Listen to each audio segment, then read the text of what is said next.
Hello and welcome, dear student.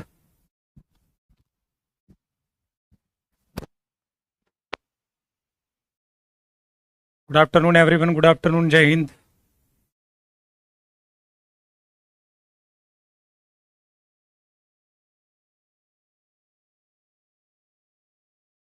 चलिए start करते हैं आज की क्लास को। और आज हम स्टैटिस्टिक्स का लास्ट पार्ट करेंगे। और कल आपकी 4 बजे से 6 बजे तक क्लास होगी, इवनिंग। सैटरडे है कल आपकी 4 से 6 होगी रिलेशन 01। और मंडे से फंक्शन स्टार्ट। कल रिलेशन ख़त्म कर दूंगा मैं, 2 घंटे की क्लास होगी। और उसके बाद हम मंडे से रिलेशन एंड फंक्शन पढ़ेंगे। ठीक है, चलिए 2 4 5 चैप्टर पढ़ के जाके एग्जाम देने का प्रयास आप मत करें, क्योंकि पेपर टफ आ गया तो फिर आप उन 4 4 5 चैप्टरों के भरोसे जाओगे तो फिर पेपर निकलेगा नहीं। इसलिए कम से कम आपको मिनिमम 15 से 20 चैप्टर तो पढ़ के जाने ही है। ठीक है, कम से कम 15-20, और मैक्सिमम ज़्यादा जितना पढ़ोगे उतना बेहतर होगा, क्योंकि आप तभी आप आसान क्वेश्चन का सिलेक्शन कर सकते हो। यदि आधा अधूरा पढ़ के जाओगे तो उसमें फिर सेलेक्ट क्या कर पाओगे, फिर तो आपके पास ऑप्शन ही नहीं बचेगा। ठीक है, चलिए बेटा, कल क्वेश्चंस कल क्या किया था हमने? डांस किया था इस क्लास में। कल कितने देर 1 घंटे तक मैंने डांस किया था ना, कह रहे हो स्टैटिस्टिक्स प्रैक्टिस। क्या कल डांस हुआ था क्या 1 घंटे तक कल क्लास में? चलो, केवल बस बातें करवा लो तुम लोगों से। बार ग्राफ पढ़ के आए थे कि नहीं, है बताओ? बार ग्राफ पढ़ के आए थे? कह रहा है स्टैटिस्टिक्स प्रैक्टिस नहीं होगी। फिर कल क्या हुआ था? ठीक है, कल क्या हुआ था? ठीक है, आज क्या होगा? होगा सब प्रैक्टिस। चलो,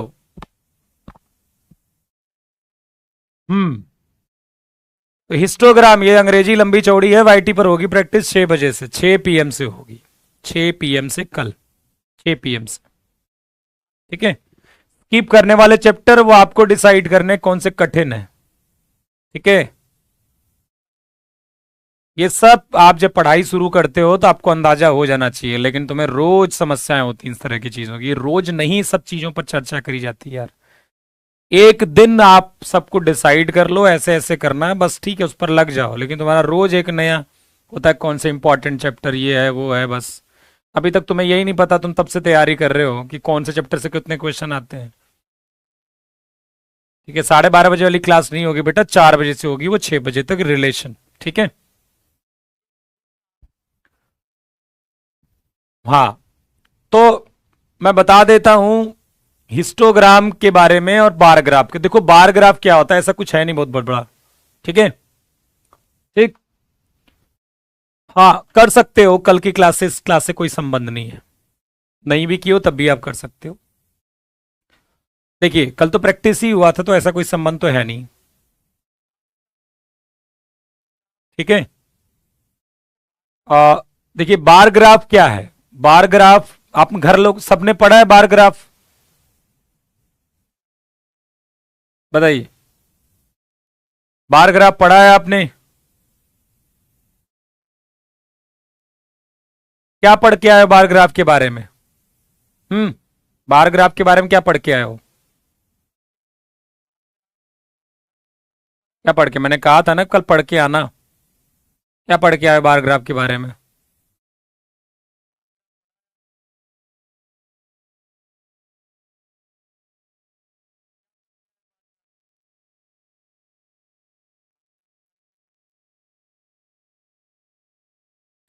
तो देखो बार ग्राफ में क्या होता है कि एक आपको एक इस तरह का स्ट्रक्चर दिखेगा। क्या दिखेगा? एक इस तरह का स्ट्रक्चर दिखेगा जहां पर ये 1 डायमेंशनल फिगर होता है बार ग्राफ। जो बार ग्राफ होता है, जैसे हम ये कह देते हैं ना, देखो बार ग्राफ में क्या होता है कि ऐसे बना होता है, देखा होगा आपने। मान लीजिए यहां पर ये 100 रन, ये फ्रीक्वेंसी होती है। यहां क्या होती है? फ्रीक्वेंसी होती है। ये 1 डायमेंशनल फिगर होता है बार ग्राफ में। यहां पर क्या होता है कि सीधा सीधा स्पेसिंग, एक तो स्पेसिंग सेम होती है इनके बीच में, मतलब ये जो डिस्टेंस रखी जाती है ना, ये सेम रखी जाती है, जितनी आपने यहां रखी है उतनी यहां पर आप यहां रखिए, ठीक है, ये स्पेसिंग सेम रखी जाती है। और जैसे मान लो ये हो गया कि ये सचिन है, यहां पर यहां धोनी है, नहीं सचिन जी को बड़ा कर देता हूं मैं, ये सचिन जी हैं, ये कोहली जी हैं, और ये धोनी जी हैं, ठीक है। तो ये सचिन जी का बहुत ज्यादा रन है, ये फ्रीक्वेंसी है, मतलब आपकी ये रन्स दिए गए हैं, ठीक है। हाँ, ये रन्स है।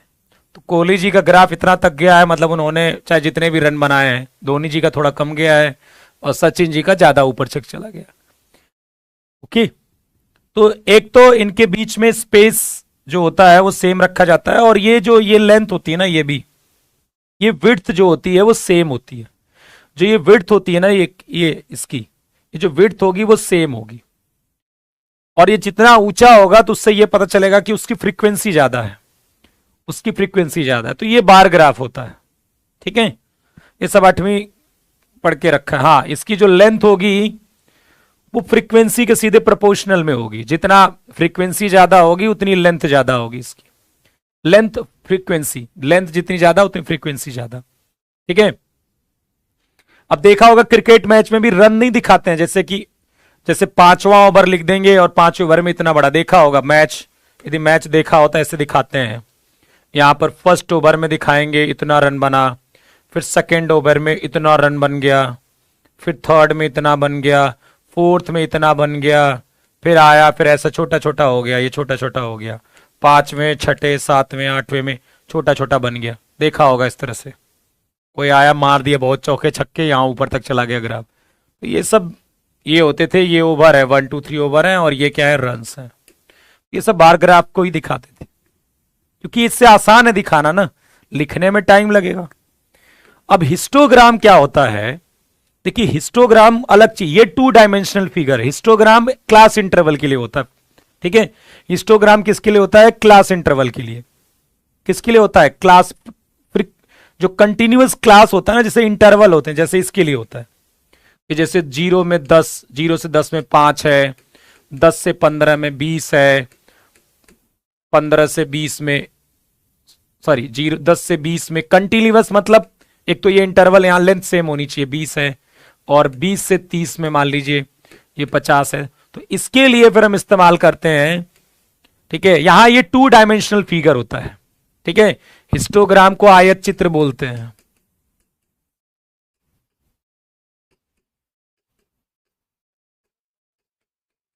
तुम लोग कुछ नहीं पढ़ते हो, कुछ नहीं पढ़े हो, ना 8वीं पढ़े हो, ना 9वीं पढ़े हो, ना 10वीं पढ़े हो, पैसे कैसे तुम पास हो गए हो, यही बड़ी दुर्भाग्य की बात है, कुछ नहीं पढ़े हो तुम, और यही वो कारण है कि आपको गणित में दिक्कत होती है।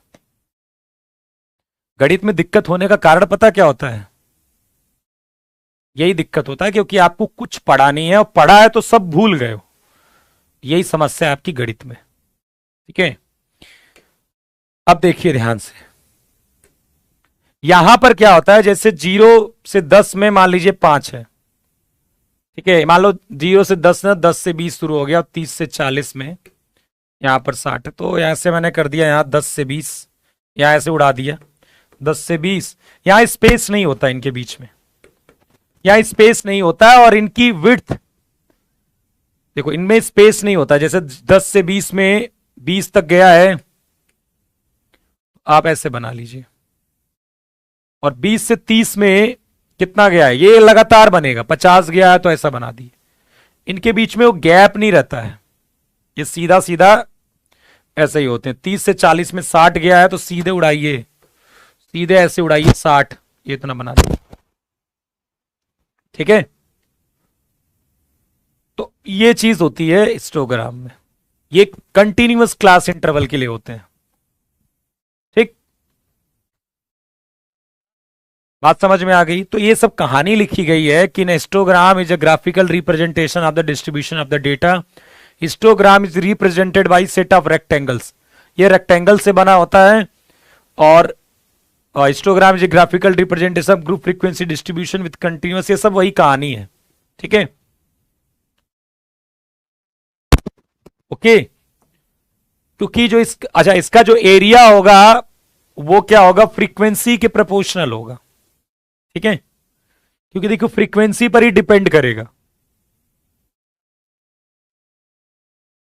ओके, क्योंकि यदि इक्वल क्लास इंटरवल है, इक्वल क्लास इंटरवल है तो फिर ये लेंथ तो बराबर ही होगी। ठीक है, ये लेंथ तो बराबर ही होगी। यदि मान लीजिए कंटिन्यूअस क्लास इंटरवल है 10 से 20, 20 से 30, 30 से 40, तो फिर ये वाली लेंथ तो बराबर ही होगी। तो जो इसका एरिया होगा रेक्टेंगल का, वो बेटा बस याद रखो, मैंने कौन सी अंग्रेजी से मतलब है, मुझे इसको याद रखना है। हिंदी हिंदी हिंदी, कोई अंग्रेजी मतलब आंखों के सामने तुम देखना ही नहीं चाहते हो। कोई चीज तुम आंखों के सामने अंग्रेजी, मतलब अंग्रेजी से तुम्हें नफरत है, ऐसा लगता है मुझे।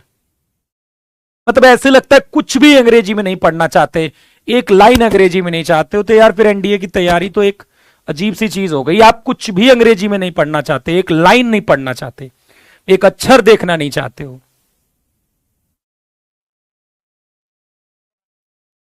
मैंने कौन सी अंग्रेजी से मतलब है, मैं तो बस सिंपल ये कह रहा हूं, इनके बीच में अंतर, जो इसका एरिया होगा, इसका जो क्षेत्रफल होगा, वो फ्रीक्वेंसी पर डिपेंड करेगा जो इसकी बारंबारता होगी। जितनी फ्रीक्वेंसी ज्यादा होगी, इस रेक्टेंगल का एरिया ज्यादा होगा। ठीक है, उस अंग्रेजी को मत पढ़ो, मैं तो ऐसे ही लिख के आया हूं, जिसको पढ़ने का मर्जी है ना पढ़ने का तो मत पढ़ो। मैंने बस आपको समझा दिया कि आपका मतलब क्या है, उसमें यही सब लिखा हुआ है। ठीक है, मतलब एक अक्षर अंग्रेजी के नहीं पढ़ना चाहते, नॉर्मल दिस दैट दोज की भी हिंदी चाहते हो। यार कैसे तुम आगे एसएसबी की तैयारी करोगे, अब वो कभी तुम सुधार ही नहीं करना चाहते हो। इंग्लिश में तुम कैसे, मान लो कोई लंबा सेंटेंस आ गया तो उसको पढ़ते कैसे हो। कब तो सुधार कर लो, इंग्लिश कुछ तो पढ़ लो, दिस दैट दिस, ये सब बताओ। हिस्टोग्राम, हिस्टोग्राम आयत चित्र होता है, इज अ ग्राफिकल रिप्रेजेंटेशन, मतलब इस सबकी हिंदी भी नहीं समझ सकते, कितनी गलत बात है। ठीक है, तो ये समझ में आ गया कि जो इसका एरिया होगा, जो क्षेत्रफल होगा, वो फ्रीक्वेंसी के प्रोपोर्शनल होगा। किसके प्रोपोर्शनल होगा, फ्रीक्वेंसी के। उसका कारण यह है क्योंकि विड्थ इक्वल होती है यदि क्लास इंटरवल, ठीक है, यदि क्लास जैसे 10 से 20 क्लास इंटरवल है, 20 से 30 है, 30 से 40 है, 40 से 50 है, तो ये वाली जो विड्थ होगी, मैंने तो थोड़ी लंबी बन गई है मेरी, लेकिन ये विड्थ सेम होगी। क्या होगी, विड्थ सेम होगी इसकी। मेरी ज्यादा हो गई है तो मेरी गलती है, क्योंकि ये मैंने ज्यादा स्पेस कर दिया यहां पर। विड्थ सेम होगी, तो ये जो रेक्टेंगल है, ये जो आयत है, इसका एरिया किसके प्रोपोर्शनल होगा, ये फ्रीक्वेंसी के। जितनी फ्रीक्वेंसी ज्यादा होगी, अब बताइए इस रेक्टेंगल में किसका एरिया ज्यादा होगा, तो इस वाले का ज्यादा होगा ना एरिया, ये 30 से 40 वाले का, 30 से 40 वाले का, क्योंकि ये तो सबका सेम है। बाकी ये वाली, ये जो लेंथ है, ये जो लेंथ है वो 30 से 40 वाले का बड़ा है, तो इसकी बड़ा होगा, इस बार का होगा बड़ा। बात समझ में आ गई। ठीक है बेटा, एकदम हिंदी हिंदी मत किया करिए, आप थोड़ा सीखने का प्रयास करा करिए। आप कुछ भी अंग्रेजी मतलब आप देखते हो तो आपको मन ही नहीं करता है, तो ये ऐसे तो आप भाग रहे हो। ऐसे क्या कर रहे हो, आप भाग रहे हो, और ये भागते ही रहोगे आप। और एक आपके एसएसबी रिटर्न निकल जाएगा, एसएसबी हो जाएगी, और भागते ही रहोगे। कभी तो अपने आप को इस पर फोर्स करो कि नहीं, मुझे समझना है, सीखना है इसे। यदि हमेशा भागोगे तो कैसे होगा काम। हमेशा भाग रहे हो, शुरू से लेकर भाग रहे हो। आपके पास समय था भैया, आपको कोर्स कब से पढ़ रहे हो, सितंबर अक्टूबर, कब से पढ़ रहे हो, सितंबर अक्टूबर से। आपके पास काफी समय सुधार करने का, अभी भी समय है। लेकिन अभी भी नहीं सुधार करोगे एकदम अंग्रेजी, तो फिर बहुत प्रॉब्लम होने वाली है। एकदम शुद्ध हिंदी में इंटरव्यू नहीं होगा न, वहां शुद्ध हिंदी भोजपुरी नहीं चलेगी। थोड़ा तो प्रयास करो सुधारने का यार।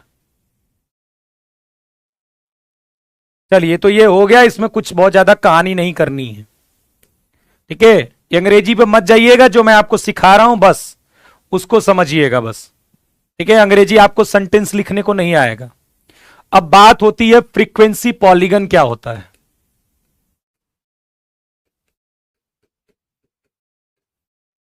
बारंबारता बहुभुज। फ्रीक्वेंसी पॉलीगन क्या होता है तो वो मैं बता दूं। जो हिस्टोग्राम आप बनाते हो, ये जो आपने हिस्टोग्राम बनाया, ऐसा बनाया, फिर ऐसा बनाया, फिर ऐसा बनाया, फिर आपका ऐसा बनाया, फिर ऐसा बनाया, हिस्टोग्राम बनाया। आपको इसके मिड पॉइंट, ये जो इंटरवल है इसका यहाँ मिड पॉइंट मिलेगा, सबका मिड पॉइंट, सबके मिड पॉइंट एक स्ट्रेट लाइन से join कर देते हैं। यहाँ पर भी join कर देते हैं। स्ट्रेट लाइन से ऐसे join कर देते हैं। ये वाला जो बन जाएगा वो बन जाएगा आपका पॉलीगन।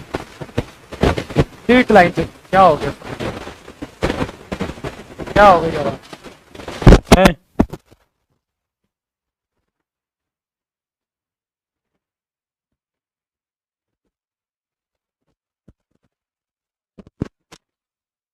क्या हो गया आवाज में?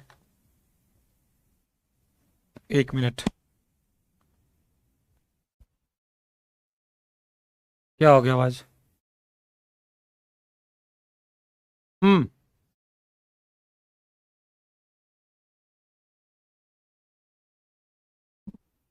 क्या हो गई, एक मिनट।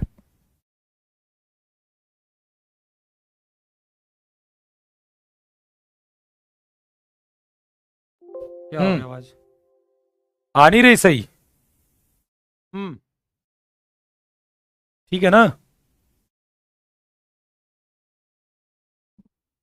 क्या हो गई, एक मिनट, ठीक होगा।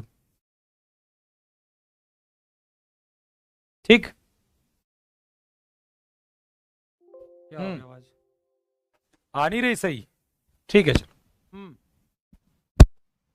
ठीक है ना? हम्म।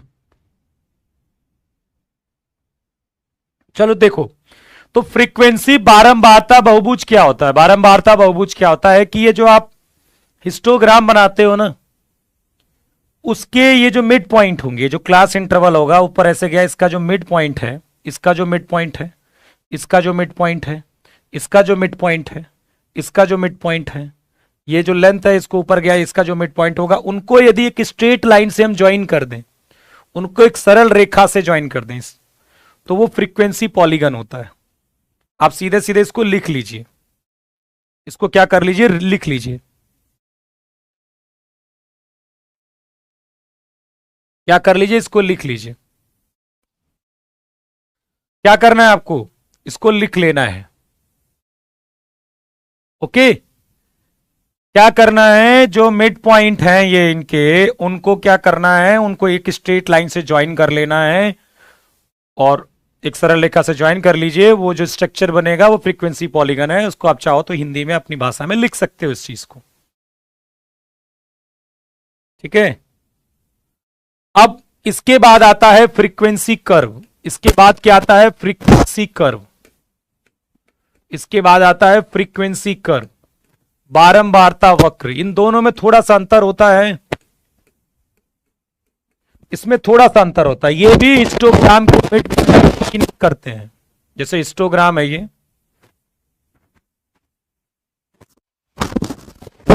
इसी के मिड पॉइंट को उठाइए, इन सबके मिड पॉइंट को, और अब की बार स्ट्रेट लाइन से नहीं ज्वाइन करना है, उनको ज्वाइन करते हैं एक कर्व से। मतलब एक आप क्या कर दीजिए, इसको बस इसको ऐसे ज्वाइन कर लीजिए, ऐसे, मतलब एक ऐसे स्मूथली ज्वाइन करना है। वो ऐसा स्ट्रेट लाइन ऐसे ऐसे नहीं खींचना है, ये स्मूथली ऐसे ज्वाइन कर लेना है। क्या करना है, स्मूथली ज्वाइन कर लेना है। क्या हो गई आवाज?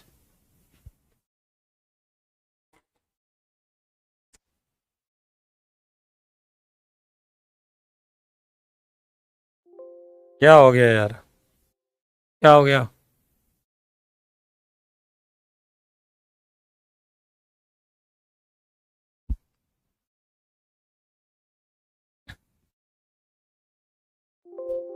क्या हो गई वॉइस को?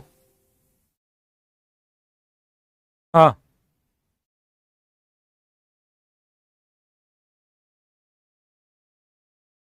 क्या हो रही है आवाज में?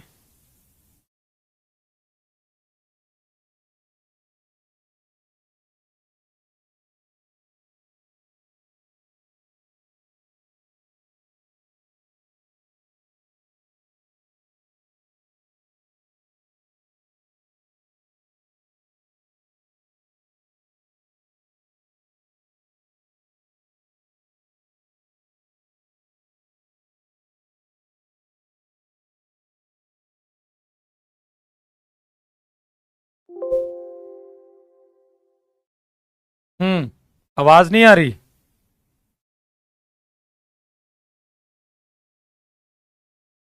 आवाज।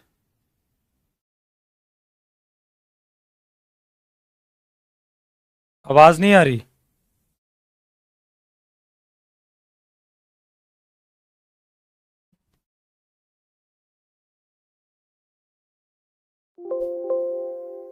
आवाज आ रही है वॉइस? क्या है यार? ठीक है, चलो। अब हम थोड़ा सा देखते हैं लेस देन हो जाइब मोर देन हो जाइब। क्या देखते हैं? लेस देन हो जाइब मोर देन हो जाइब। तो देखो ऐसे लिखा होता है जैसे 0 से 10, 0 से 5, 5 से 10, 10 से 15, 15 से 20, 20 से 25, 25 से 30, 30 से 35, 35 से 40। लेस देन हो जाइब मोर देन हो जाइब पढ़ा होगा आपने।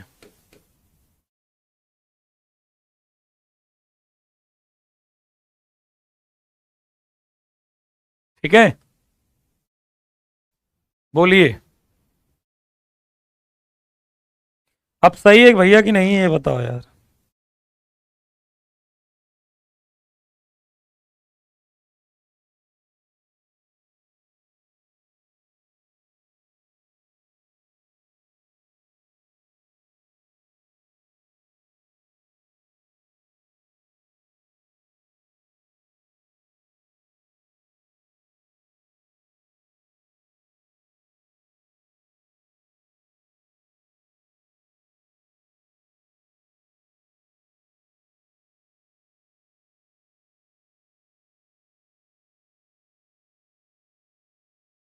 ठीक है,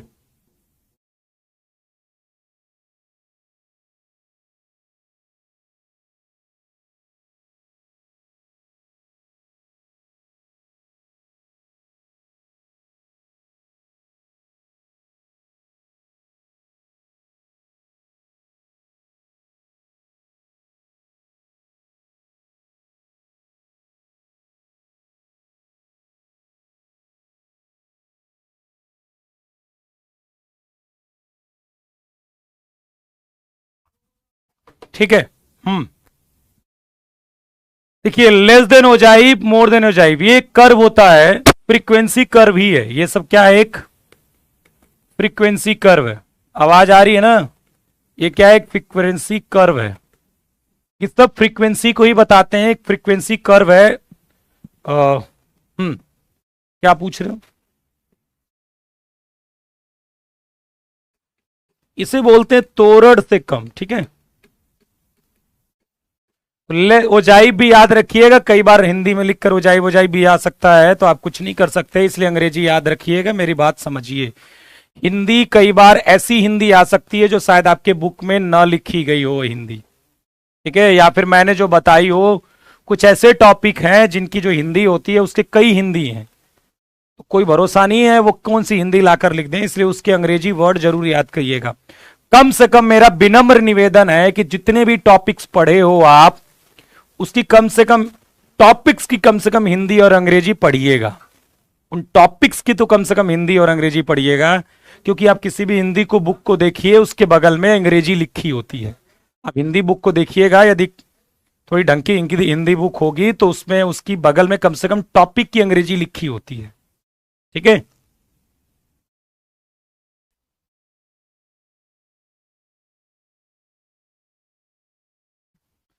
तो तोरट से कम, यहां पर क्या करते हैं हम, देखिए 0 से 5 फ्रीक्वेंसी दी गई है, तो हम कहें भाई less than 5, less than 5, less than 10, कितने लोग हैं, less than 15, less than 20, less than 25, less than 30, 35, 40। ये बताइए 5 से कम कितने लोग हैं, इसी की फ्रीक्वेंसी बनाते हैं हम, 5 से कम।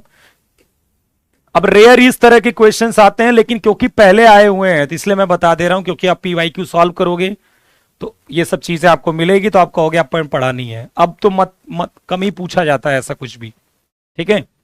5 से छोटा, भाई फ्रीक्वेंसी कितनी है, 7 है, इसकी फ्रीक्वेंसी 7 है, 10 है, 20 है, 30 है, 12 है, सॉरी 13 है, 12 है, 19 है, कैसे है यार, 7 है, 10 है, 20 है, 13 है, 12 है, 19 है, 4 है, 9 है। तो 0 से 5 7 है, तो 5 से कम कितना होगा, 7। 5 से 10, ये जो 5 से 10 है वो 10 लोग हैं, और 0 से 5 7 हैं, तो 10 से कम कितना हो जाएगा, 17। तो ये जोड़ते रहिए, ठीक है।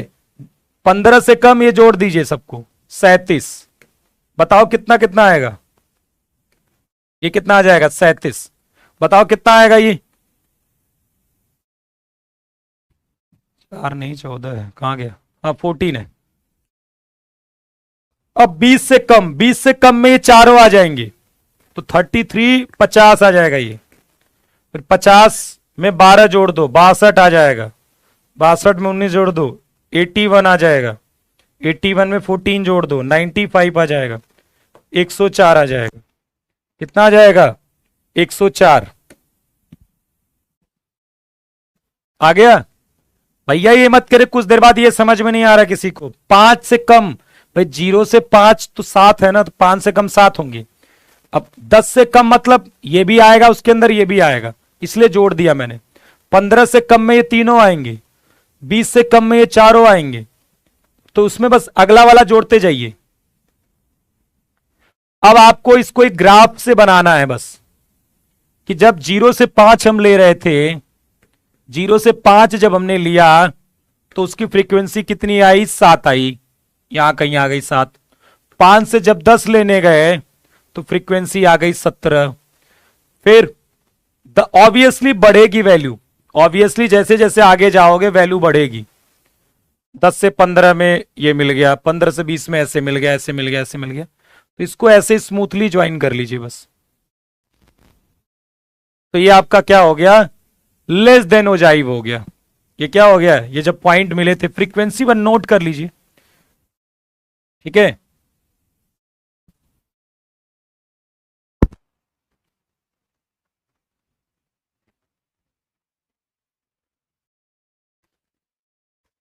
बेटा ये सब मुश्किल ही है कि इस तरह की कुछ चीजें आएंगी, लेकिन बस ठीक है, आप इसको पढ़ लीजिए।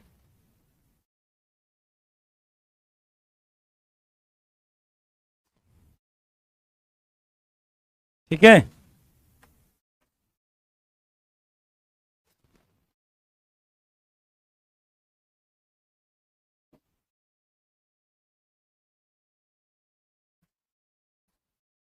तो 5 के लिए कितना हो जाएगा, ये हो गया, 10 के लिए यहां हो गया, फिर 15 के लिए यहां हो गया, फिर वो मिला दिया, बस हमने उस पूरे को मिला दिया, लेस देन ओजाइव होगा। सिमिलरली एक आता है यहां पर मोर देन ओजाइव, फिर ऐसे ही एक ग्राफ आएगा आगे मोर देन ओजाइव का, ठीक है। जब आप मोर देन ओजाइव निकालोगे, जब मोर देन ओजाइव निकालोगे तो ऐसे ही ग्राफ आएगा मोर देन ओजाइव का। और जब जहां पर वो मिलते हैं, जहां पर लेस देन ओजाइव और ये आपका है मोर देन ओजाइव, जहां पर ये मिलते हैं वहां से यदि हम एक्स एक्सिस पर परपेंडिकुलर डालें तो यही आपका मीडियन होगा।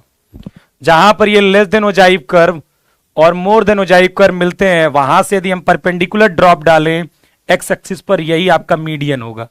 ये सेंटेंस में याद रखना है, इसमें कुछ आएगा नहीं आपको करने को, ठीक है। सेंटेंस याद रखना है कि जब यहां ये जो तोरट से कम तोरट से ज्यादा, less than ogive more than ogive जहां पास में मिलते हैं वहां से परपेंडिकुलर ड्रॉप देंगे तो एक्स एक्सिस पर जो पॉइंट मिलेगा वो मीडियन होता है, वो माध्यिका होता है। इतना याद रखना है, इस पर ज्यादा कुछ नहीं करना है, बस छोड़ दीजिए इस टॉपिक को, ज्यादा दिमाग नहीं लगाइए। अब हम बात कर लेते हैं पाई चार्ट के बारे में। ये भी आप छोटी क्लास में पढ़ते आए हो, पाई चार्ट। ठीक है, पाई चार्ट। तो पाई चार्ट में क्या होता है, जैसे यहां बहुत सारे सेक्टर्स बने होते हैं। जैसे मान लीजिए कि हमारी गवर्नमेंट है, एजुकेशन पर इतना खत्म किया, ठीक है, और एग्रीकल्चर को उन्होंने इतना परसेंट कुछ दिया, ठीक है, और क्या हो गया, हॉस्पिटल्स मेडिकल में उन्होंने ये किया, ठीक है, और अदर में उन्होंने कुछ किया। तो ये सेक्टर्स बचे होते हैं। वो क्या होते हैं, सेक्टर बटे होते हैं, सेक्टर बटे होते हैं, रेक। ठीक है, अब देखिए एक चीज याद रखिएगा, 360 डिग्री जो होता है वो 100% के बराबर होता है, याद रखिएगा। 360 डिग्री क्या होता है, 100% के बराबर होता है। 360 डिग्री तो होता क्या है, जैसे मान लीजिए कि मान लीजिए आपके पास 1000 लोग थे, आपके पास 1000 लोग थे, जिसमें से एजुकेशन से रिलेटेड कुछ भी रिलेशन, मान लीजिए 300 लोग एजुकेशन से रिलेटेड थे, 400 एग्रीकल्चर से थे, तो 700 हो गया, मैं तो एग्जांपल दे रहा हूं मैं, और 200 थे मेडिकल से और 100 थे इससे। 1000 लोग थे, मान लीजिए 1000 लोग थे, एजुकेशन से संबंधित 300 लोग हैं, एग्रीकल्चर से 400 हैं, और मेडिकल से 200 हैं, और अदर 100 हैं।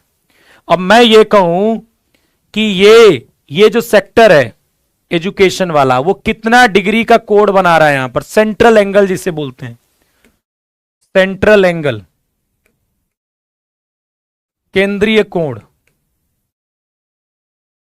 ये कितना एंगल बना रहा है, तो बताइए इसको कैसे निकालेंगे, कितना एंगल बना रहा है, ये एंगल पूछेगा तो कैसे निकालेंगे।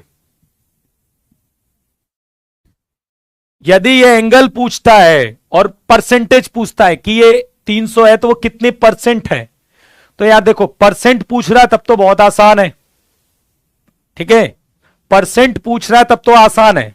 वो तो आप ऐसे ही समझ सकते हो कि आप 300 यहां लोग हैं, टोटल 1000 लोग हैं, और इंटू 100 कर देते हैं, तो ये तो बहुत आसान सी चीज है। कितने परसेंट हो गया, ये 30% हो गया। तो ये तो बड़ा आसान है, यदि परसेंटेज में पूछेगा तो बहुत आसान है यार। 300 लोग आपके पास ये हैं, और टोटल कितने 1000 हैं, तो 300 बाई 1000 इंटू 100, ये तो परसेंटेज निकालना छोटी सी क्लास में पढ़ के रखा है आपने, तो परसेंटेज निकल गया। तो परसेंटेज में क्या किया आपने, जितना इससे रिलेटेड है अपॉन टोटल इंटू 100। लेकिन जब डिग्री निकालेंगे तो आप क्या करोगे, 300 अपॉन 1000 इंटू 360 करेंगे। जब आप डिग्री में कन्वर्ट करोगे उसे, तो उस समय आप क्या करोगे, 360 से मल्टीप्लाई, जो आपको पूछा है अपॉन टोटल इंटू 360, तो ये कट जाएगा, कितना हो जाएगा, 108 डिग्री, 108 डिग्री, परसेंटेज नहीं, 108 डिग्री। अब मैं आपको यह भी दिखा सकता हूं, जैसे ये 30% है, उसको भी तो डिग्री में कन्वर्ट कर सकते थे। तो जैसे मैं ये कहूं कि यार मान लीजिए कि ये एजुकेशन है, और मैं आपको देता नहीं हूं, पूरा डेटा नहीं देता हूं, मैं पूरा डेटा नहीं देता हूं, ये कहता हूं एजुकेशन जो है उसका 30% है, टोटल का क्या है 30% है, तो इसको डिग्री में बताइए कितना है। तो बिना टोटल जाने भी आप कर सकते हो। तो आपको पता है कि 100% बराबर 360 डिग्री, तो 1% बराबर 360 अपॉन 100 डिग्री, तो 30% बराबर 360 अपॉन 100 इंटू 30, मतलब 108 डिग्री। यदि ये टोटल का 30% है, तो इसको बताइए कि ये कितना सेंट्रल एंगल बना रहा है, कितना ये एंगल बना रहा है यहां पर। तो इसका मतलब है इस परसेंटेज को डिग्री में कन्वर्ट करना है। ठीक है,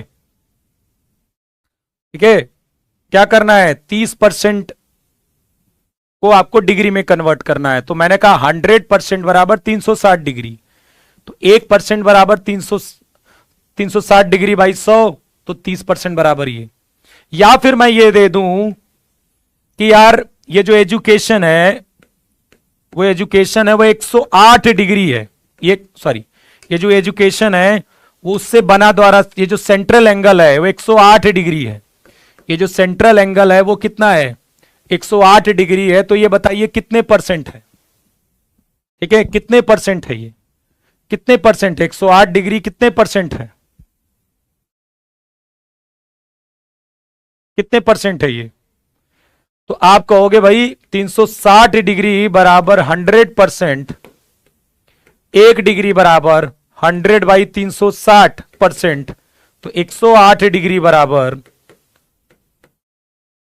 इंटू 108%, कितना हो जाएगा, ये इसके साथ गया 36 में ये 3 गया, कितना हो जाएगा 30%। तो इस तरह से भी निकाल सकते हैं।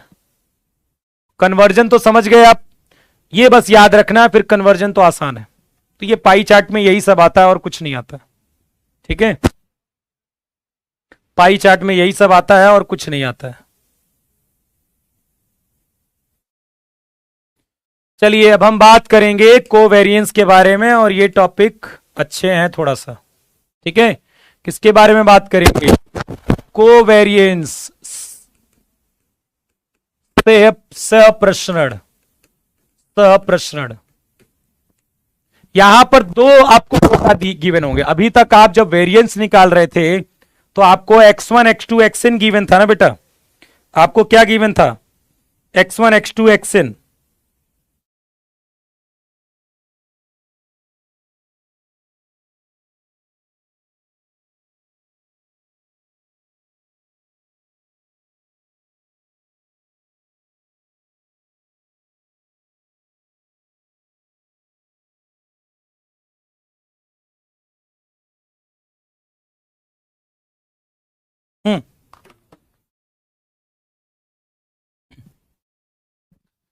कोवेरिएंस की जब हम बात कर रहे थे तो क्या था, सहप्रसरण। बेटा अनंत जी वो आपका काम है, वो ऑटोमेटिक कर लोगे आप। 3.6 डिग्री 1% बता रहे हो, वो तो ऑटोमेटिक आप कर लोगे, मेरा काम था आपको सिखाना, वो आप ऑटोमेटिक कर लोगे, ठीक है। देखिए कोवेरिएंस का मतलब क्या है, कोवेरिएंस सहप्रसरण, इसकी बात करें तो यहां पर दो वेरिएबल्स आपको देखने को मिलेंगे, ध्यान से समझते रहिएगा। आपको क्या मिलेंगे, दो वेरिएबल आपको देखने को मिलेंगे, ऐसे मिलेगा x1 x2 xn, एक मिलेगा, और एक y1 y2 dot dot dot dot yn। आपको दो वेरिएबल्स देखने को मिलेंगे, और इन्हीं के बीच में जो स्टडी होती है, यही कोवेरिएंस इसी स्टडी को बताता है। क्या बताता है, इन्हीं दोनों के बीच में एक संबंध बताता है। कोवेरिएंस का काम देखिए, यहां पर ज्यादा दिमाग मत लगाइएगा, जितना मैं बता रहा हूं, जितने मैं फॉर्मूले लिखवाऊंगा उनको बस याद रखिएगा, ठीक है। ज्यादा दिमाग नहीं लगाना है, बहुत ज्यादा नहीं सोचना इसमें, ठीक है। यदि मैं पॉजिटिव कोवेरिएंस की बात करूं, धनात्मक सहप्रसरण की बात करता हूं यदि मैं, या फिर मैं ऋणात्मक सहप्रसरण की बात करता हूं, तो पहले बताइए ये सहप्रसरण क्या होता है, कोवेरिएंस क्या होता है, दो वेरिएबल के बीच में रिलेशन बताता है। कोवेरिएंस का काम क्या है, दो वेरिएंस के बीच में रिलेशन बताना। तो पॉजिटिव कोवेरिएंस का काम क्या हो गया कि दोनों, जैसे कि यदि आपका, जैसे x वाला जिस डायरेक्शन में मूव कर रहा है तो y भी उसी डायरेक्शन में मूव करे, तो उस केस में आपका ये पॉजिटिव कोवेरिएंस है। मतलब दोनों वेरिएबल में, जो x वाला वेरिएबल है और y वाला जो वेरिएबल है, दोनों वेरिएबल एक ही जैसे हो, दोनों इंक्रीज कर रहे हो तो दोनों इंक्रीज कर रहे हो, दोनों घट रहे हो दोनों घट रहे हो, ठीक है, एक डायरेक्शन में चले वो। मतलब आपको दोनों में एक ही पैटर्न नजर आए, जो x1 x2 xn के साथ हो रहा है वही y1 y2 y1 के साथ हो रहा है, तो उसे बोलेंगे हम पॉजिटिव कोवेरिएंस। लेकिन अब आपका x कुछ और रिप्रेजेंट कर रहा है, कुछ और ही कहानी चल रही है, y की कुछ और चल रही है, यदि अपोजिट डायरेक्शन में चल रहे हैं तो वो नेगेटिव कोवेरिएंस है। सीधा सीधा आपको स्टेटमेंट याद रखने हैं सब, ठीक है। कोवेरिएंस, दो वेरिएबल्स के बीच में रिलेशन। पॉजिटिव कोवेरिएंस, दोनों यदि सेम डायरेक्शन में मूव करते हैं तो वो पॉजिटिव होगा, और दोनों अपोजिट चले जाते हैं तो नेगेटिव हो जाएगा। भाई समझ लो दो आदमियों में है, पॉजिटिव होने का मतलब है दोनों एक ही जैसी बातें करें, तो पॉजिटिव है दोनों अलग अलग बातें करें, विरोध करें एक दूसरे की बातों का, तो फिर वो क्या हो गया, निगेटिव हो गया मामला। बस आते हैं फॉर्मूले पर। ज्यादा ओवर दिमाग मत लगाना, बहुत ज्यादा एक्सपे सोचने की जरूरत इस टॉपिक में नहीं है, डायरेक्ट फॉर्मूला बेस्ड चीजें आएंगी। ठीक है, यहां पर ही थोड़ा सा गलत लिखा हुआ है, यहां पर मैं लिख दूं summation X I Y I upon N minus X bar Y बार, यहां पर थोड़ा सा ये सही कर लो। देखिए कोवेरिएंस आपको निकालने को आएगा, कोवेरिएंस निकालने को आएगा तो आपको x1 x2 xn गिवन होगा, y1 y2 yn गिवन होगा, तो आप xi yi निकाल लोगे, उसका समेशन निकाल लोगे डिवाइडेड बाई n, n मतलब जितनी संख्या होगी दोनों की सेम संख्या होगी, और x बार इंटू वाई बार करोगे। अब भाई उसका x का मीन y का मीन, x बार मतलब summation xi by n, y बार मतलब समेशन y बाई n। अब एक क्वेश्चन लेते हैं और उसमें थोड़ा सा अप्लाई करके बताओ मुझे। चलिए यहां पर आप कोवेरिएंस निकाल के बताओ। अब covariance of X Y formula क्या है, summation X I Y I upon N minus X bar into Y bar. बताओ 2 5 6 8 9 ये एक्स है, ये एक्स आई है, वाई आई क्या है आपका 4 3 7 5 6। अब आपको एक्स आई वाई आई निकालना है, 4 into 2 8, 5 into 3 15, 6 into 7 42, 8 into 5 40, 9 into 6 54। यहां पर समेशन एक्स आई वाई आई निकालिए, इनको जोड़ के बताओ कितना आ रहा है, जोड़कर कितना आ रहा है, और एन कितना है इसमें 1 2 3 4 5, एन क्या है 5 है, एन क्या है 5 है। ठीक है, और फिर इसके बाद आप एक्स बार निकाल लीजिए, एक्स बार क्या होगा 2 plus 5 plus 6 plus 8 plus 9 divided by 5। Y bar क्या है 4 plus 3 plus 7 plus 5 plus 6 divided by 5। बस उठा के रख दो सब यहां पर, यहां उठा के रख दो फॉर्मूले में, बताओ आंसर कितना आएगा। ठीक है, जल्दी बताइए आंसर कितना आ रहा है।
क्या आ गया आंसर,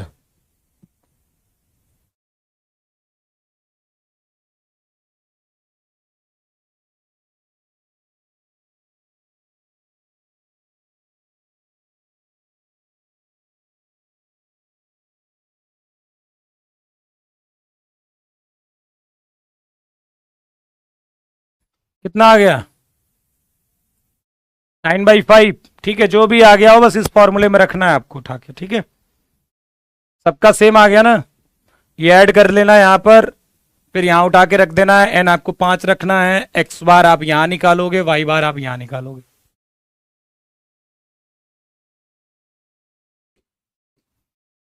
ठीक है, ओवरऑल पूरा कैलकुलेट करके बताओ एक बार, मतलब फ्रैक्शन में बताओ कितना आ रहा है 1.8 फ्रैक्शन में। चलो ठीक है, अब आपको ये आर, इसके बाद हम कोरिलेशन के बारे में बात कर लेते हैं, ठीक है।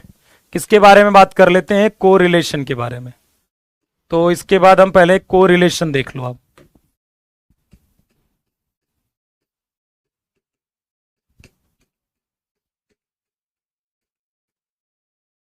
कोरिलेशन, देखिए कोरिलेशन भी क्या करता है, दो वेरिएबल्स के बीच में रिलेशन की ही बात करता है, ठीक है। दो वेरिएबल में रिलेशन की ही बात करता है, ठीक। अब देखिए कोरिलेशन में एक आर होती है क्वांटिटी, जिसे हम बोलते हैं कोरिलेशन कोफिशिएंट। कोरिलेशन कोफिशिएंट, सहसंबंध गुणांक, सहसंबंध गुणांक। ये आपको क्या करना होगा? निकालना होगा। तो ये इसका फॉर्मूला होता है covariance of X Y upon sigma X into sigma Y, या फिर कोवेरिएंस ऑफ एक्स वाई। दोनों वेरिएबल्स का कोवेरिएंस निकालोगे और अंडर रूट वेरिएंस एक्स और under root variance Y. R निकालने के लिए, आर निकालने को आएगा, और आर क्या होता है? कोरिलेशन कोफिशिएंट होता है। क्या होता है? कोरिलेशन कोफिशिएंट होता है। और उसके निकालने का ये फॉर्मूला है covariance of X Y upon sigma X into sigma Y.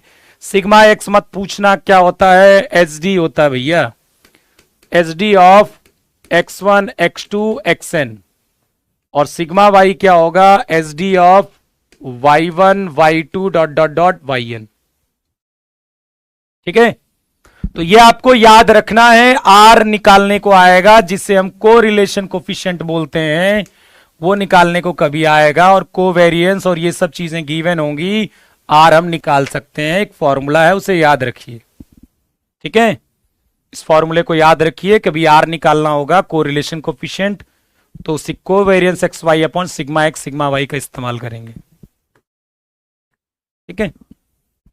या फिर आप ये वाला फॉर्मूला देख सकते हो, यही चीज है, ठीक है। इसको याद रखना है आपको। अब मैं आपको बता दूं कई सारी इंफॉर्मेशन के बारे में हम चर्चा कर लेते हैं। ये नंबरिंग का कोई रोल नहीं है ऐसा, ठीक है। आर के बारे में बता दिया, आर क्या है? कोरिलेशन कोफिशिएंट है। कैसे मिलेगा? Covariance X Y upon sigma X sigma Y. देखो x1 x2 dot dot dot xn, यदि आपको ये दिया गया है, ठीक है, तो और y1 y2 yn दिया है, तो कोवेरिएंस अभी आपने निकाला है, कोवेरिएंस निकालिए, सिग्मा एक्स निकालिए, एस डी वो भी निकालना जानते हो आप, सिग्मा वाई निकालिए, वाई वाले का एस डी निकालिए, वो भी आप पहले पढ़ चुके हो। आर वाले फॉर्मूले में रख दीजिएगा, आ जाएगा, ठीक है। अब देखिए जो आर है वो कहां से कहां तक होता है याद, ये सारी बातें आपको याद रखनी है, क्योंकि ये सब क्वेश्चन में पूछी जाती हैं। आर क्या होता है? -1 से 1 होता है। आर क्या होता है? -1 से 1 होता है। आर की वैल्यू हमेशा -1 से 1 होगी, ये आपको याद रखना है, ठीक। आर बराबर, देखो आर बराबर इसका मतलब 1 भी हो सकता है और -1 भी हो सकता है, ठीक है। तो आर बराबर यदि 1 हो गया तो वो परफेक्टली पॉजिटिव बोलते हैं कोरिलेशन, परफेक्टली पॉजिटिव, पूर्णतः धनात्मक सहसंबंध। बात समझ रहे हो? यदि आर बराबर +1 हो गया तो उसे बोलेंगे परफेक्टली पॉजिटिव कोरिलेशन है, पूर्णतः धनात्मक है। और आर बराबर यदि -1 हो गया तो परफेक्टली निगेटिव हो जाएगा। वो जो कोरिलेशन है वो क्या हो गया? परफेक्टली निगेटिव हो गया, परफेक्टली निगेटिव हो गया, परफेक्टली निगेटिव हो गया। यार काहे का एग्जाम्पल दे दें यार, तुम लोग यार गजब के हो यार, एकदम गजब हो। तुमने ये कोवेरिएंस निकाला, तुम्हें आर निकालना है covariance X Y upon sigma X sigma Y. तुम सिग्मा एक्स नहीं निकाल सकते क्या? तुम इन डेटा का एसडी नहीं निकाल सकते हो? इनका एसडी नहीं निकाल सकते हो क्या? आप इनका एसडी नहीं निकाल सकते हो? यहां पर रख के इनटू करके आप खुद कर लो, इसी क्वेश्चन में कर लो यार, क्या प्रॉब्लम है? आपने कोवेरिएंस निकाल लिया, आप इसका एसडी निकालिए, इसका एसडी निकालिए, उठा के रख दीजिए, आर मिल जाएगा, खत्म बात। रट्टा मारते हो, क्वेश्चनों को रटने की कोशिश करते हो। आर बराबर, बस याद रखना है, जैसे एप्पल मतलब सेब होता है ना, बॉय मतलब लड़का होता है, कैट मतलब बिल्ली होती है, वैसे ही आर बराबर यदि 1 हो गया तो कोरिलेशन को परफेक्टली पॉजिटिव बोलेंगे। इसको बस याद कर लो, ओवर दिमाग मत लगाओ, ज्यादा दिमाग एक्सपेरिमेंट करने की कोशिश ज्यादा मत करो। यदि आर निगेटिव हो गया तो परफेक्टली निगेटिव हो गया, ठीक है, परफेक्टली क्या हो गया, वो निगेटिव हो गया। आर की वैल्यू -1 से 1 होगी, जैसे याद रखना है, ठीक है, जैसे एक ओवर में 6 बॉल होती है, याद है ना, वैसे ही आर की वैल्यू -1 से 1 होती है, ये भी अब याद रखना है आपको, ठीक, समझ गए बात। अच्छा, अब इस ये 3 चीजें हमने पढ़ ली, ये पढ़ ली, ये पढ़ ली और ये पढ़ ली।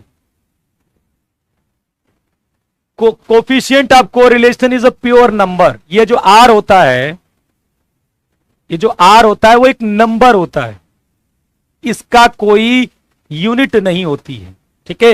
ये जो आर है, ये जो आप कोरिलेशन कोफिशिएंट पढ़ रहे हो, ये आर, ये एक नंबर होता है, नंबर, इसकी कोई यूनिट नहीं होती, ये एक नंबर आएगा, वो नंबर कोई भी रियल नंबर आ सकता है।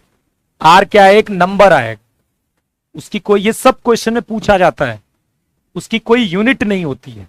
तो आर -1 से 1 होगा। आर क्या है, covariance X Y upon sigma X sigma Y, ठीक है। कोवेरियंस एक्स वाई का फॉर्मूला क्या होता है, summation X Y X I Y I upon N minus X bar Y bar. R की वैल्यू यदि +1 हो गई तो परफेक्टली पॉजिटिव, पूर्णतः धनात्मक। आर -1 हो गया तो परफेक्टली नेगेटिव। आर जो होता है वो एक नंबर होता है, इसका कोई भी क्या होता है, कोई भी यूनिट नहीं होती है, ठीक है। और ये वाली चीज आप बार बार पढ़ते आए हो, ठीक है। ये जो आर होता है, आर होता है वो क्या होता है, मूल बिंदु के परिवर्तन से, मूल बिंदु और पैमाने के परिवर्तन से स्वतंत्र होता है। ये सब स्टेटमेंट में क्वेश्चन पूछे जाते हैं, सब स्टेटमेंट में क्वेश्चंस पूछे जाते हैं। आप PYQ देखोगे, सबका स्टेटमेंट आया है। संदीप रावत आ गया, कह रहा कोरिलेशन क्या है, तो कोरिलेशन 2 वेरिएबल्स के बीच में स्टडी करी जाती है, बस इतना याद रखिए, आपसे कुछ नहीं पूछा जाएगा, ठीक है। आप बाकी चैप्टरों में रिसर्च करिए, खूब घुसिए उस चैप्टर में, प्रोबेबिलिटी में खूब जाइए। इस चैप्टर में आपको केवल फॉर्मूला बेस्ड चीजें आएंगी, बस उतना ही लगाना है आपको, ज्यादा ऐसा एक्सपेरिमेंट नहीं करना है इस चैप्टर में। कोरिलेशन 2 वेरिएबल के बीच में स्टडी करी जाती है। अब इसमें क्या क्या क्वेश्चंस आते हैं इस पर हम बात कर रहे हैं, और ज्यादा इसमें कोई घुमा घुमा के क्वेश्चन नहीं पूछे जाते हैं, ठीक है। मेरी बात सुन लिए। अब ये सब स्टेटमेंट में क्वेश्चन पूछे जाते हैं कि आर जो होता है वो मूल बिंदु पैमाने में परिवर्तन से स्वतंत्र होता है। परिवर्तन से स्वतंत्र क्या होता है आपको बता चुका हूं मैं पहले से।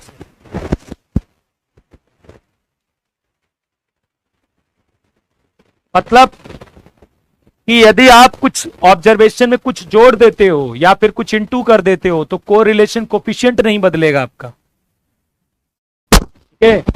कोरिलेशन कोफिशिएंट नहीं बदलेगा। आवाज चेक करो, सबसे परेशान है इनको आवाज में।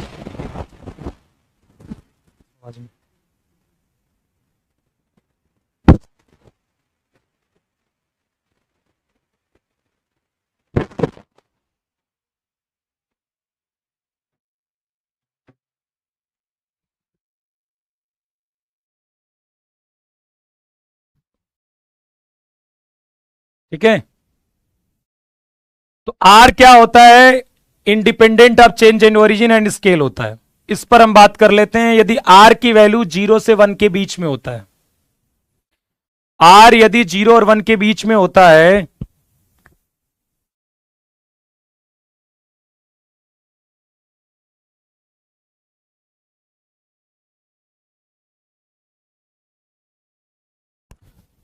आर यदि 0 और 1 के बीच में होता है तो उसे पॉजिटिव कोरिलेशन बोलते हैं, धनात्मक सहसंबंध। कोई दिक्कत नहीं आवाज में, मैं अभी चेक किया हूं जस्ट,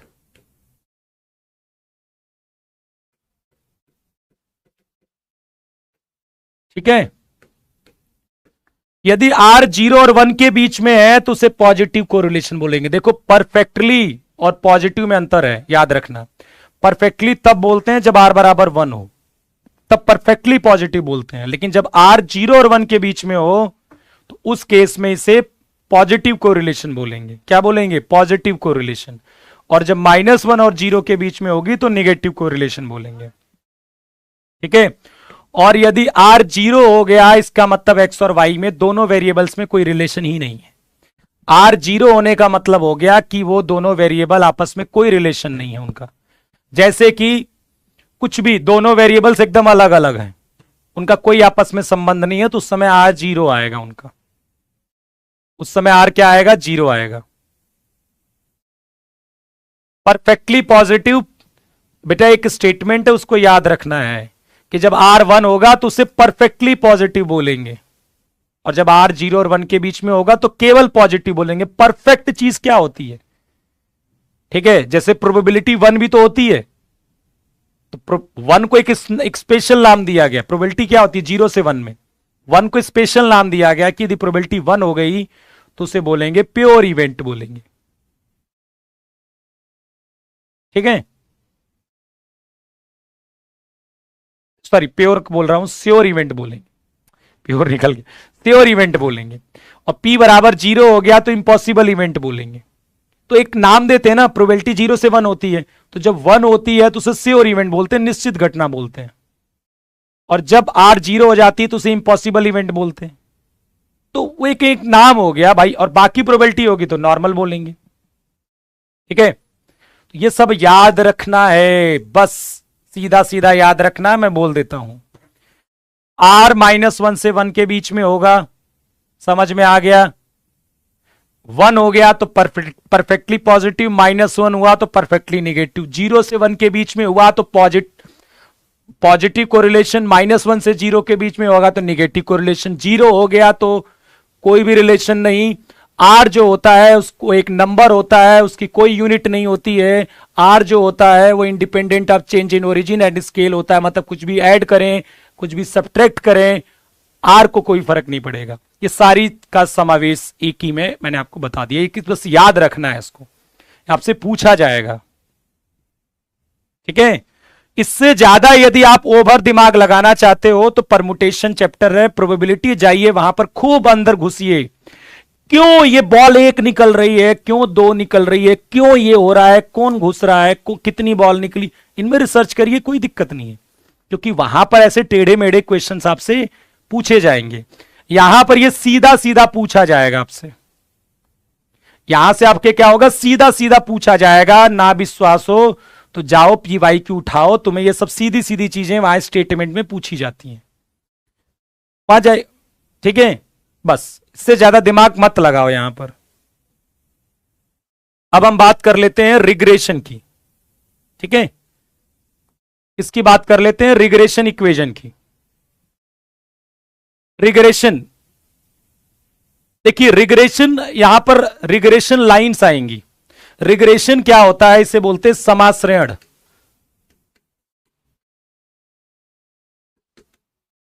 समाश्रयण ये भी दो वेरिएबल्स के बीच में रिलेशन ही बताता है, ये भी दो वेरिएबल्स के बीच में भी रिलेशन है, इसमें भी यही है। ठीक है, इसमें भी बहुत ज्यादा, क्योंकि देखो ये हमारा टॉपिक नहीं है, ये सब डेप्थ में कौन पढ़ते हैं, ये जब आप देखोगे इकोनॉमिक्स और या फिर कॉमर्स वाले, उनमें ये सब टॉपिक है, उनमें डेप्थ में पढ़ा जाता है, क्योंकि उनमें बहुत वैरायटी के क्वेश्चंस पूछे जाते हैं। हमारे यहां तो ये मैथ का टॉपिक ही नहीं होना चाहिए, लेकिन फिर भी है तो बस हम पढ़ लेते हैं। ठीक है, तो इसमें कुछ है नहीं। मैं आप बता दूं आपको, रिग्रेशन लाइंस के बारे में आपसे पूछेगा, तो ये y ऑन x है और यहां पर x ऑन y है। ये रिग्रेशन लाइन क्या है? y ऑन x है और x ऑन y है। ठीक है, ये क्या है? y ऑन x है और ये क्या है? x ऑन y है।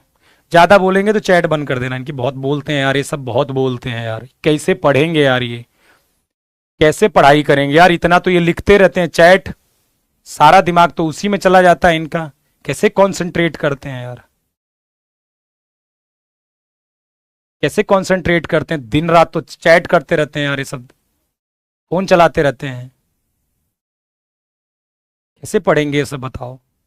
इतना मैसेज लिखते हैं, इतना मैसेज लिखते हैं, पता नहीं क्या क्या, क्रॉस क्रॉस क्रॉस मुंह बनाते रहते हैं पता नहीं किसका, और ये सब वो इमोजी लाते रहते हैं, पता नहीं क्या क्या करते हैं, बताइए यही सब करते रहते हो यार पढ़ते समय यार।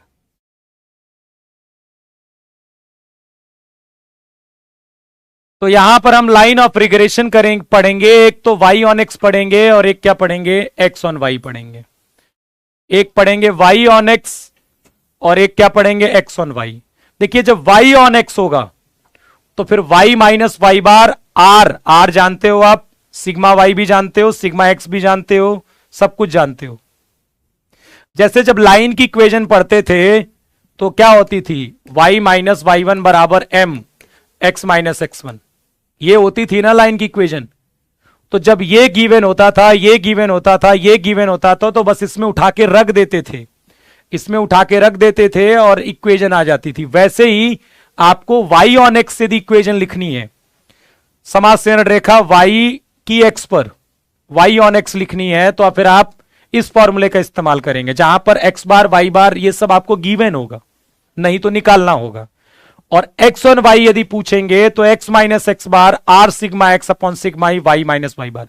याद रखने का मैं तरीका बता दे रहा हूं, देखिए y ऑन x होगा तो y माइनस वाई बार होगा r, y ऑन x है तो सिग्मा y ऊपर होगा, सिग्मा x नीचे होगा, x माइनस एक्स बार होगा।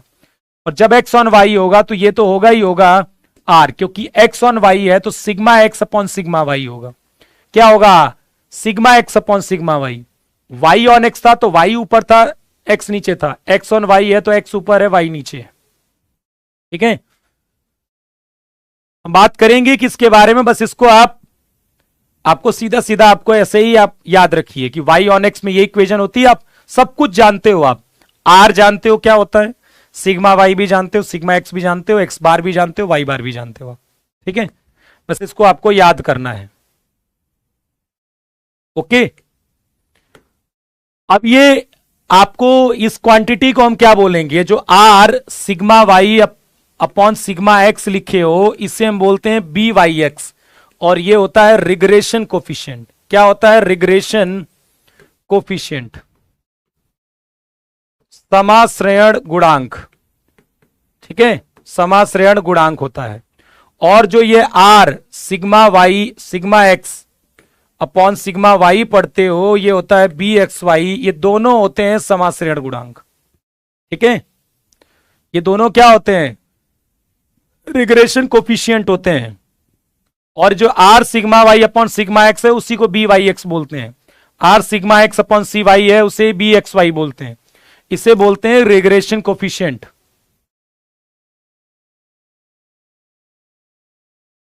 ठीक, अब एक चीज याद रखिएगा, हाँ यहां पर आप कर सकते हो, यहां पर आप चाहो तो यहां पर इसको, इस फॉर्मूले को y माइनस वाई बार बराबर B Y X, X minus X bar भी लिख सकते हो, और x माइनस एक्स बार बराबर B X Y Y minus Y bar लिख सकते हो, क्योंकि बी वाई एक्स क्या होता है, r sigma y upon sigma x, और बी एक्स वाई क्या होता है, r सिग्मा x अपॉन सिग्मा y, r सिग्मा x अपॉन सिग्मा y। ठीक है, अब मैं आपको और चीज बता देता हूं, ये एक्चुअली में ये लाइन ही है। ठीक है, अब इसमें क्या होता है, एक और चीज जो आपको है, जो स्लोप बतानी है, स्लोप, और ये तीन चीजें जो आपको याद रखनी है, इन तीन चीजों को याद रखना है। देखिए यदि दो रिग्रेशन लाइन दी गई है आपको, ठीक है, मैं पहला पॉइंट बता देता हूं, दो समाश्रयण रेखा यदि गिवन है आपको, दो समाश्रयण रेखा दी गई हैं, तो उनका प्रतिच्छेदन बिंदु, उनका जो प्रतिच्छेदन बिंदु होता है वो क्या होता है, उनका प्रतिच्छेदन बिंदु क्या होता है, एक्स बार एंड वाई बार होता है। क्या होता है, एक्स बार एंड वाई बार होता है। क्या होता है, एक्स बार एंड वाई बार होता है। बात को समझो मेरी, जैसे मान लीजिए मैंने आपको दो रिग्रेशन लाइन दे दी, मैंने आपको क्या दे दिया, दो रिग्रेशन लाइन इस टाइप की, इस टाइप की मैंने दो इक्वेशन दे दी आपको, और मैंने कहा भाई एक्स बार और वाई बार निकालिए आप। तो आप क्या करेंगे पता है, दोनों लाइनों को नॉर्मली सॉल्व कर लीजिए जैसे एक्स वाई निकालते हैं, और जो वहां से एक्स वाई आएगा वही एक्स बार और वाई बार होगा, वही क्या होगा, एक्स बार और वाई बार होगा। यही इस पहले लाइन का कहने का मतलब है, the two lines of regression passes through the point X bar Y bar. मतलब उन दोनों लाइनों को आप सॉल्व करिए जो रिग्रेशन लाइन दी गई है, वहां से जो एक्स और वाई का मान आएगा वो एक्चुअली में एक्स बार और वाई बार ही होगा। सर ये एक्स बार वाई बार क्या है, जो आप पहले से पढ़ते आए हो, मीन है। एक्स बार पहले वाले ऑब्जर्वेशन का x1 x2 xn का मीन है, और वाई बार किसका मीन है, y1 y2 dot dot yn का मीन है। अब दूसरी बात, यदि मुझे प्रवणता निकालनी है, ठीक है, y ऑन x की, मान लीजिए आपको मुझे एक रिग्रेशन लाइन दी गई है y ऑन x, बोल दिया गया कि ये y on x regression line है, तो यार क्योंकि वो लाइन है तो उसकी स्लोप भी होगी, उसकी कोई स्लोप होगी कि नहीं, उसकी स्लोप होगी ना। वो स्लोप क्या होती है, वही बी वाई एक्स होती है, यही स्लोप का काम करता है। जब लाइन किसमें हो, वाई ऑन एक्स हो, तो वो जो बी वाई एक्स होता है वही उस लाइन की स्लोप होती है।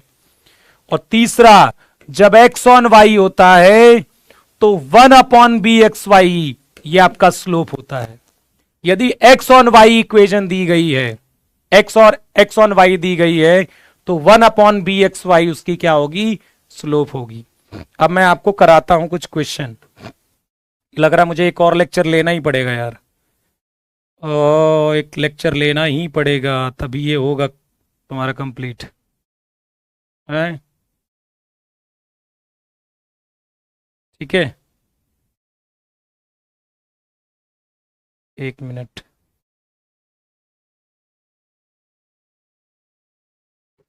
चलिए इस क्वेश्चन को करिए, एक लेक्चर लेना पड़ेगा और तभी कंप्लीट होगा यार ये।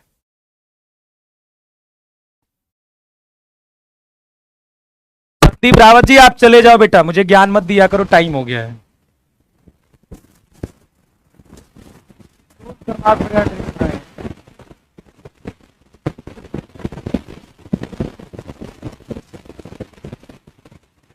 पढ़ा करो यार, टाइम वेस्ट मत किया करो, चैट वैट करके क्या दे रहा है,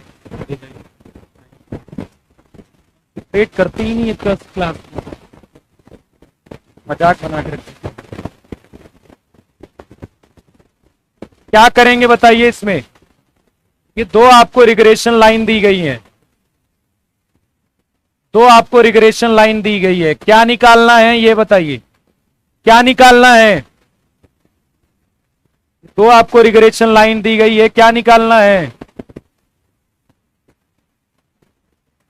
दो रिग्रेशन लाइन दी गई है, क्या निकालना है, क्या निकालना है हमें, क्या निकालना है हमें, जल्दी बताओ।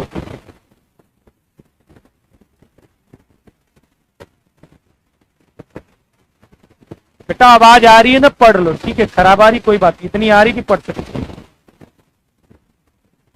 मीन निकालना है, कैसे मिलेगा मीन, दो रिग्रेशन लाइन दी गई हैं, उनसे मीन निकालना है, एक्स बार और वाई बार निकालना है, कैसे मिलेगा जल्दी बताओ।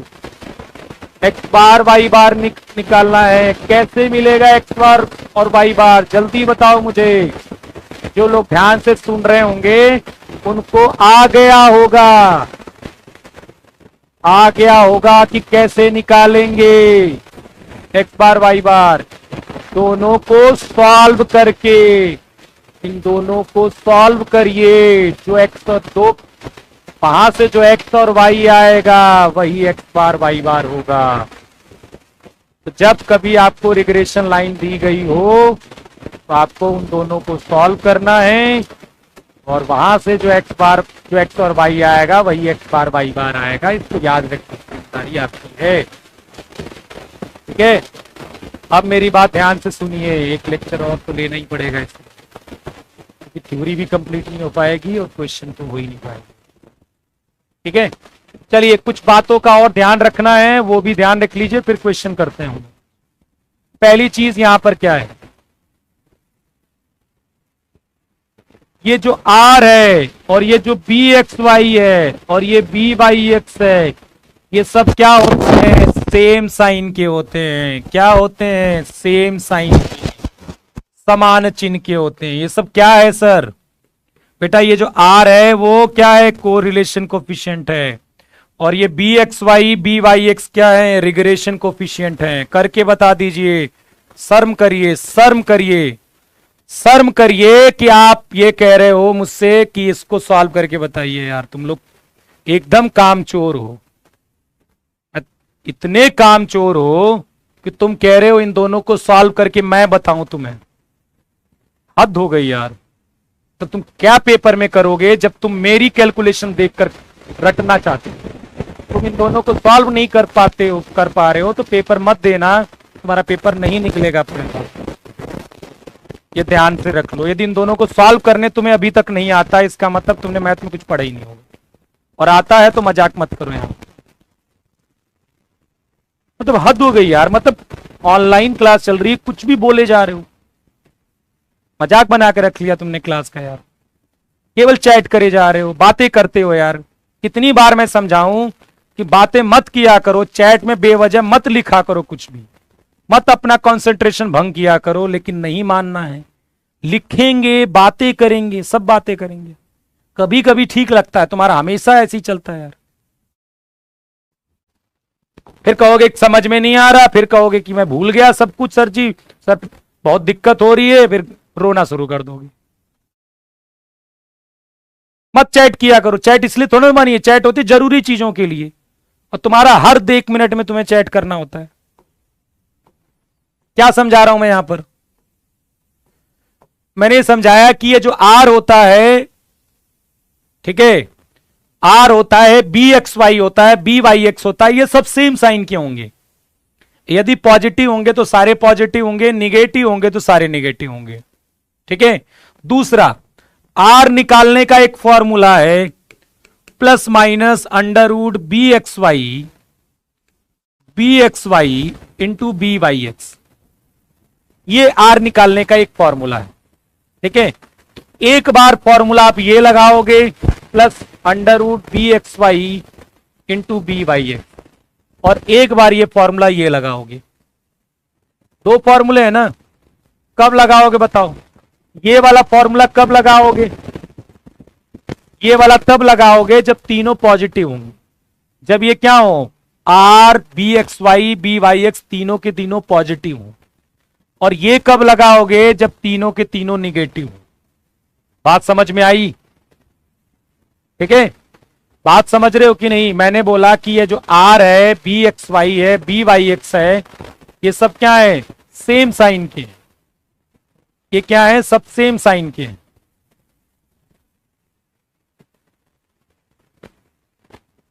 तो सेम साइन के हैं तो फिर आर देखो, B X Y B Y X यदि पॉजिटिव है तो आर भी पॉजिटिव आना चाहिए, इसलिए प्लस लगाया। और B X Y B Y X negative है तो आर भी क्या आना चाहिए, निगेटिव आना चाहिए, इसलिए माइनस लगाया। तो इसको आप लिख लो अपनी कॉपी में, B X Y B Y X R, यदि तीनों के पॉजिटिव हैं तो फिर ये लगाओगे, और B X Y B Y X तीन और आर तीनों निगेटिव है तो फिर ये लगाओगे। मतलब यदि बी एक्स वाई और बी वाई एक्स दोनों पॉजिटिव हैं तो आर निकालने के लिए ये फॉर्मूला इस्तेमाल करोगे।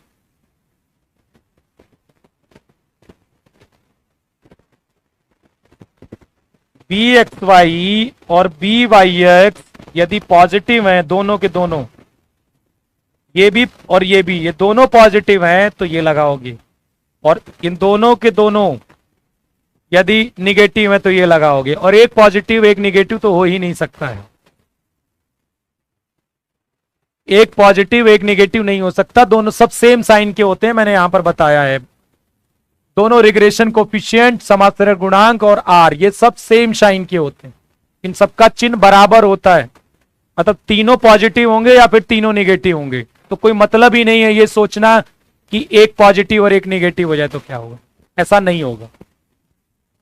यदि ये B X Y B Y X positive है तो आर भी पॉजिटिव होगा, और B X Y B Y X negative है तो आर भी निगेटिव होगा। ठीक है बेटा, जब ये गिवन होगा तो ये लगाओगे ना, कुछ और क्यों लगा सकते हो? जब ये गिवन होगा तो यही लगाएंगे हम। और भी कई चीजें आपको याद रखनी है, जैसे कि इसमें कहीं लिखा नहीं होगा, मैं चलो ऐसे बता देता हूं। एक वैल्यू यदि एक value B B Y X यदि बी वाई एक्स यदि एक से ज्यादा है तो फिर बी एक्स वाई जो होगा वो एक से कम होगा। ठीक है, समझ रहे मेरी बात को? और बी एक्स वाई यदि एक से ज्यादा है तो फिर बी वाई एक्स जो होगा वो एक से कम होगा। मतलब दोनों एक से बड़ा नहीं हो सकते, याद रखना है। ठीक है, समझ रहे मेरी बात को? दोनों एक से बड़ा नहीं हो सकते हैं, ये बी वाई एक्स और बी एक्स वाई दोनों एक से बड़ा नहीं हो सकते। अच्छा, यही लिखा हुआ है, if one of the regression coefficient is greater than unity other must be less than unity.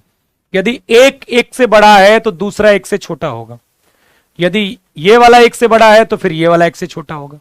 मतलब B X Y B Y X में एक यदि एक से बड़ा होगा तो दूसरा एक से छोटा होगा। तो करण साहनी जी का कहना है कि क्या दोनों को जोड़ने पर एक होगा? ये तो स्टेटमेंट सही नहीं है।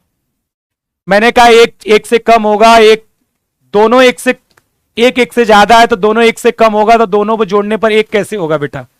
खुद दिमाग लगाइए।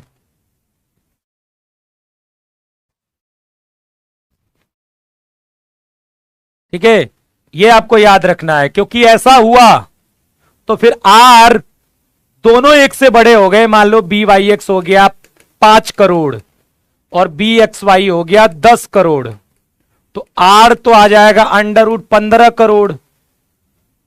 अब √15 करोड़ का जो अंडर रूट आएगा, ठीक है, वो क्या आएगा? 3 पॉइंट कुछ करोड़ आएगा। और 3 पॉइंट कुछ करोड़ किसकी वैल्यू आ गई? आर की। पर आर तो -1 और 1 के बीच में होता है ना भाई, आर क्या होता है? -1 और 1 के बीच में। तो फिर ये दोनों वैल्यू यदि एक से बड़ी हो जाएंगी तो फिर आर भी एक से बड़ा हो जाएगा। इसीलिए एक यदि आर एक से बड़ा है तो दूसरा एक से छोटा होगा। क्योंकि ऐसा हुआ कि दोनों एक से बड़े हुए तो जैसे ही आप इसमें रखोगे आर जो होगा वो बड़ा हो जाएगा। आर क्या हो जाएगा? वो बड़ा हो जाएगा एक से। ओके, अब यहां पर देखिए, ये बस आपको याद रखना है, ठीक है, कि यदि बी एक्स वाई और बी वाई एक्स का अर्थमेटिक मीन निकालें हम, बी एक्स वाई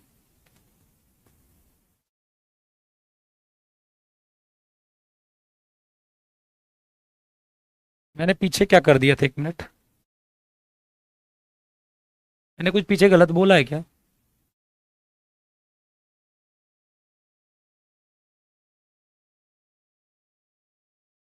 हाँ, मैंने वो कुछ 150 कुछ लिखा था, उसमें कुछ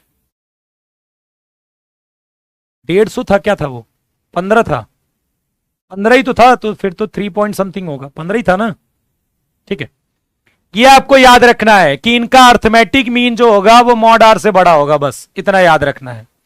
ये दो रिग्रेशन कोफिशिएंट हैं, दो समाश्रयण गुणांक है, कौन? B X Y B Y X. तो ये क्या निकाला गया है? ये इनका समांतर माध्य निकाला गया है, क्योंकि वो दोनों निगेटिव हो सकते हैं इसलिए मॉड लिया गया है। तो उन दोनों का जो समांतर माध्य होगा वो क्या होगा? मॉड आर से बड़ा होगा, ये आपको याद रखना है। ठीक है, वो क्या होगा? मॉड ऑफ आर से बड़ा होगा। और ये वाली चीज, पांचवी चीज आपको याद रखनी है कि जो समाश्रयण गुणांक होते हैं, समाश्रयण गुणांक, वो गुणांक मूल बिंदु के परिवर्तन से स्वतंत्र रहते हैं। मूल बिंदु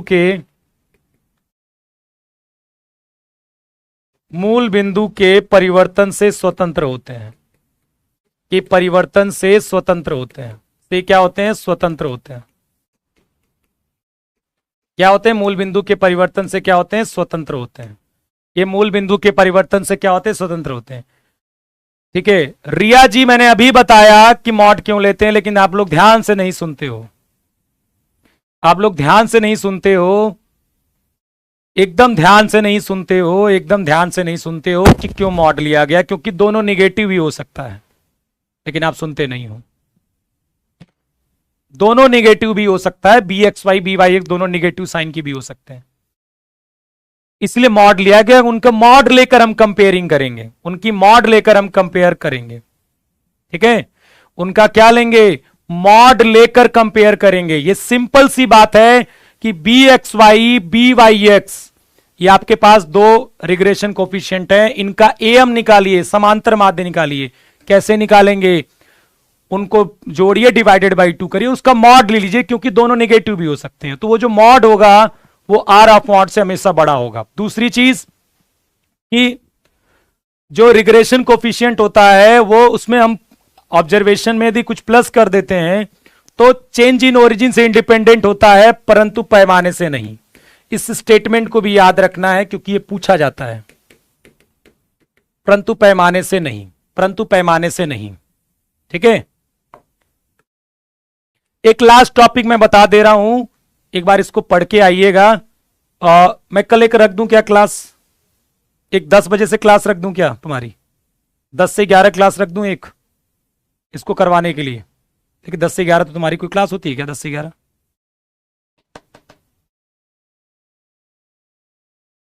एक आखिरी टॉपिक है, लेकिन क्वेश्चंस कराऊंगा मैं आपको,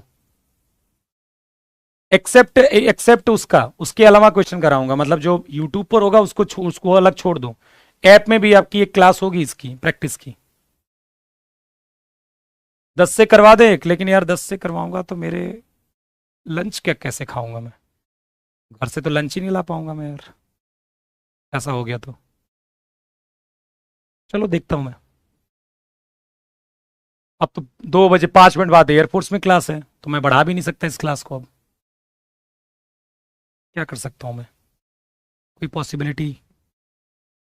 चलो एंगल बिटवीन लाइंस देख लो, angle between lines, angle between lines. यदि मान लीजिए कि वो जो दो रिग्रेशन इक्वेशन है, ठीक है, यदि वो दोनों रिग्रेशन इक्वेशन दी गई हैं आपको और उनके बीच में एंगल चाहिए, तो आप इस फॉर्मूले का इस्तेमाल करेंगे। tan थीटा बराबर 1 minus R square upon mod of R sigma X sigma Y upon sigma X square plus sigma Y square. ये सिग्मा एक्स सिग्मा वाई आप जानते हो, वो जो दोनों टाइप के वेरिएबल होंगे उनका क्या है, ये एच डी है। आर क्या है ये भी जानते हो आप, कोरिलेशन कोफिशिएंट। यदि आर निकाल लिया आपने, मान लीजिए आपको x1 x2 xn दिया गया है, y1 y2 dot dot dot yn दिया गया है, तो यहां से आप सिग्मा एक्स निकाल सकते हो, आप यहां से क्या निकाल सकते हो, सिग्मा वाई, सिग्मा एक्स और सिग्मा वाई निकाल सकते हो, फिर आर भी निकाल सकते हो। आर का फॉर्मूला है ना, आर निकालने का भी तो फॉर्मूला है, आर निकाल सकते हो। यहां रख दीजिए, आपको उन दोनों रिग्रेशन इक्वेशन में क्या मिल जाएगा, आर कैसे मिल जाएगा, plus minus under root B X Y into B Y X plus minus. अब B X Y B Y X उस लाइन से मिल जाएगा, उन दोनों लाइनों से मैं बता दूंगा कल क्वेश्चन करवा के कैसे मिलता है।